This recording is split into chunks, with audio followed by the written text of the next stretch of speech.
कुमार बिहार के ही नहीं, हम लोगों का सौभाग्य है, हिंदुस्तान के बड़े नेताओं में से एक है। उनमें सारी अहर्ताएँ हैं और जिस निष्पक्षता से 18 साल से वो काम कर रहे हैं बिहार में, बहुत कम ऐसे चीफ मिनिस्टर होते हैं जो काम करते हैं। और 2025 और 24 में भारी बहुमत से जीत करके भाजपा को हिंदुस्तान की गद्दी से हटाने का काम करेंगे। नमस्कार, आप देख रहे हैं लाइव सिटीज। मैं हूं आपके स्टार शिवम। बिहार विधानसभा के एक सीट कुर्नी में 5 दिसंबर को उपचुनाव होने वाले हैं। ऐसे में जो प्रचार है वो लगातार जारी है और इसी क्रम में आपको बता दें कि हिंदुस्तानी अवाम मोर्चा के संरक्षक और बिहार के पूर्व मुख्यमंत्री जीतन राम मांझी भी आज कुर्नी पहुंचे थे और वहां पर उन्होंने महागठबंधन के प्रत्याशी मनोज कुशवाहा के पक्ष में चुनावी सभाओं को भी संबोधित किया है। ऐसे में जीतन राम मांझी ने आज मुख्यमंत्री नीतीश कुमार को लेकर भी एक बड़ा बयान दिया है। क्या कुछ कह रहे हैं जीतन राम मांझी, पहले आप वो सुने। इनसे कोई गलती हुई होगी, ये बहुत कर्मठ आदमी और विधानसभा में बोलने वाले और मंत्रालय को चलाने वाले आदमी है। तो कहने का मेरा मतलब है कि कैंडिडेट के रूप में मनोज कुशवाहा जी के सामने यहाँ पर खड़े जितने भी लोग हैं कोई नहीं है। अब दूसरे रूप में चलिए, पार्टी की बात आती है तो पार्टी में हम लोग गठबंधन में हैं, महागठबंधन में हैं। 7 दल के लोग हैं जिसमें CPI, CPM, माले, हम, जनता दल यूनाइटेड, राजद, कांग्रेस, सब कोई है। कहने का मेरा मतलब है कि ये सारे पार्टियां समाजवादी विचारधारा के लोग हैं और हिंदुस्तान की धर्मनिरपेक्षता में विश्वास करते हैं, गरीबों की भलाई में विश्वास करते हैं और जहां पर गरीबों के साथ नाइंसाफी होती है वहां पर ये लोग एकजुट होते हैं। और यही कारण है कि आज महागठबंधन के लोग एक साथ हैं।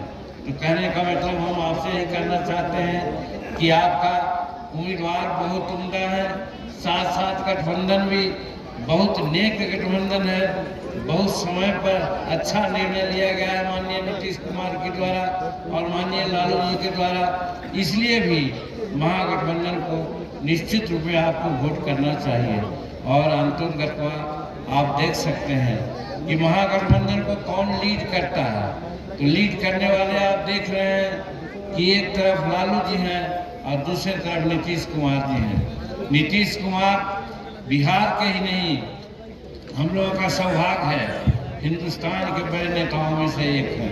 उनमें सारी अहर्ताएँ हैं और जिस निष्पक्षता से 18 साल से वो काम कर रहे हैं बिहार में, बहुत कम ऐसे चीफ मिनिस्टर होते हैं जो काम करते हैं। इसलिए नेता के रूप में भी आपको नीतीश कुमार और लालू जी के स्वरूप में बहुत अच्छे नेता प्राप्त हुए। तो मैं कहना चाहता हूँ कि नेता, गठबंधन और आपका उम्मीदवार तीनों जो चुनाव के समय में देखना चाहिए, तीनों आपका नंबर 1 है।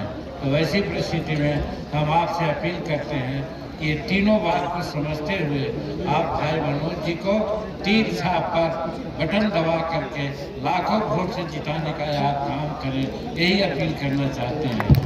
एक मिनट में हम अपनी बात कह देना चाहते हैं। माननीय नीतीश कुमार जब से बिहार में आए हैं, आपने देखा स्कूलों में, हम लोग जानते हैं, हम 1980 से विधायक और मंत्री रहे हैं। स्कूल में 5, 10, 20 लड़के रहते थे और आज स्कूल में बच्चों की संख्या, जिसको कहा जा सकता है कि ड्रॉपेज 12% हुआ करता था, आज आधा % रह गया है। स्कूल की पढ़ाई और स्कूल की उपस्थिति अच्छी हुई है। फिर आप दूसरी तरफ अस्पताल की बात देखिए, जिस अस्पताल के बेड पर का ध्यान उठता था या खाली पड़े रहते थे या महीना में 10, 20, 25 बीमार रोगी आते थे, और आज रोज 100-200 रोगी आते हैं और ट्रीटमेंट होता है, सबको दवा मिलती है। तो कहने का मतलब नीतीश कुमार जी पढ़ाई और दवाई का भी इंतजाम किया। और साथ साथ बिजली के संबंध में आपको मैं कहना चाहता हूँ, बिजली आँख में जलियाँ करती थी, आज 22 घंटा 23 घंटा बिजली मिलती है। दूसरी बात, बिहार के कोई कोने से पटना या 5 घंटा में आ सकते हैं, ऐसी सड़कें उन्होंने बना दी है। यानी सर्वांगीण विकास बिहार का हो रहा है। उस बिहार के जो फरियानी है विकास का, उसमें आप सहयोग कीजिए भाई मनोज जी को जिता करके। मनोज जी के से सरकार पर कोई प्रभाव नहीं पड़ता, फर्क नहीं पड़ता, लेकिन काम करने की जो टेंडेंसी है उसमें प्रभाव पड़ता है।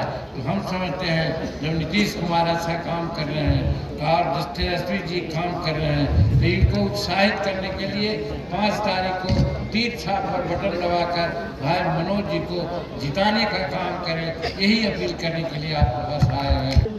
और उसके ढांचा पर प्रहार किया जा रहा है। आज जो हम लोग को आरक्षण रूपी शस्त्र मिला था, अधिकार मिला था, उसको नष्ट किया जा रहा है। और तो और आप सुने होंगे IAS IPS बनते हैं, बिहार पब्लिक सर्विस कमीशन के लोग बनते हैं, तो एक संघ है, संस्था है, उसकी परीक्षा पास करके आते हैं। लेकिन अभी आप सुना होगा कि कंपनियों से 13 को ज्वाइंट सेक्रेटरी पहले और आज 39 ज्वाइंट सेक्रेटरी ला करके आज प्रशासन करवा रहे हैं। कहने का मतलब हिंदुस्तान की जनता पर विश्वास उनको नहीं है, जनता के चुने हुए लोगों पर विश्वास नहीं है। वो चाहते हैं कि हम कंपनियों के जो पदाधिकारी हैं उनसे आप पर राज करावें। तो ये संविधान के साथ खिलवाड़ है। हम नीतीश इनको बाबा भीमराव अम्बेडकर को मानने वाले लोग हैं, कभी बर्दाश्त नहीं करेंगे कि आरक्षण और इस प्रकार से बड़े बड़े अफसरों को ऊंचे पद पर बिना परीक्षा के ला करके आज दे रहे हैं। ये बहुत भारी साजिश है। इस साजिश को हम करने के लिए आपके पास आए हैं और यही करना चाहते हैं। ये कब होगा? तब जबकि पूर्णी का चुनाव हम लोग जीतेंगे।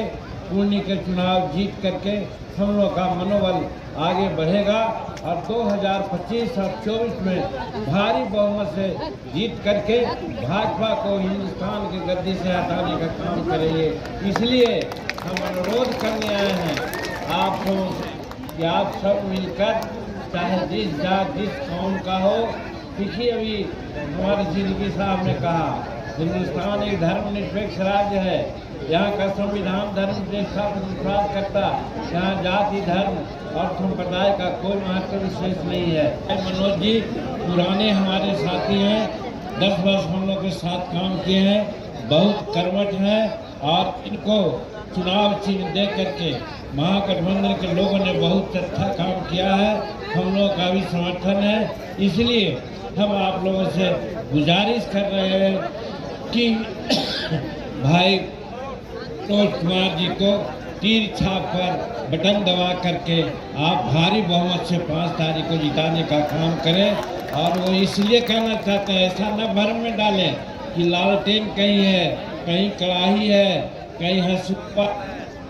सब यहाँ पर एक चिन्ह हमारा है और वो चिन्ह है तीर, और वो नीतीश कुमार का दिया हुआ चिन्ह है। इसलिए इसको ऑनर करते हुए, इसी प्रतिष्ठा करते हुए एक एक वोट 5 तारीख को भाई मनोज जी के चुनाव चिन्ह पर देने का काम करें। और यही अपील करने आए हैं कि इससे संविधान बचेगा, हमारा आरक्षण बचेगा, गरीबों का अधिकार बचेगा। यही शब्द कह करके बहुत बहुत धन्यवाद। तो आपने साफ तौर पे सुना, आज महागठबंधन के प्रत्याशी मनोज कुशवाहा के पक्ष में जीतन राम मांझी कुर्नी पहुंचे थे और वहां पर उन्होंने चुनाव प्रचार भी किया है। वहीं मुख्यमंत्री नीतीश कुमार को लेकर भी उन्होंने बड़ा बयान दिया है। अब देखने वाली बात यह होगी कि जिस तरह से बिहार विधानसभा के एक सीट कुर्नी में उपचुनाव हो रहे हैं, ऐसे में तमाम दलों के नेताओं के द्वारा यह दावा किया जा रहा है जीत तो हमारी ही होगी। ये तो अब परिणाम के ही दिन पता चल पाएगा। बहरहाल अब बने रहे हमारे साथ। अगर आपने हमारे चैनल को सब्सक्राइब नहीं किया है तो जल्द से जल्द सब्सक्राइब कर ले। धन्यवाद।